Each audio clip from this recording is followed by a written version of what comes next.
Hi everyone, welcome to SAP FICO World. In this class we will learn how to check and enter company code global parameters in SAP. Global parameters control how a company code behaves in the SAP system. These parameters influence the way system process the business transactions. Global parameters are divided into two categories: accounting organization and procession parameters. For enter global parameters T-code OBY6. Click on position. Give your company code. Double-click on company code.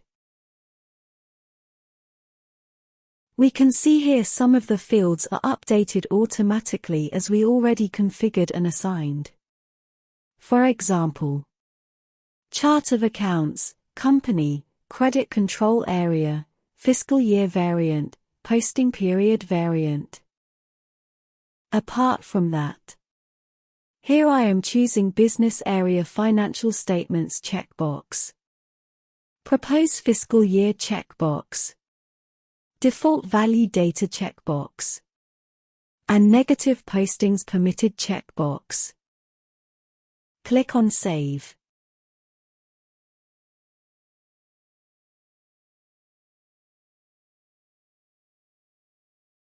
In this class we learnt how to check and enter company code global parameters in SAP. Thank you for watching. And please subscribe for more videos.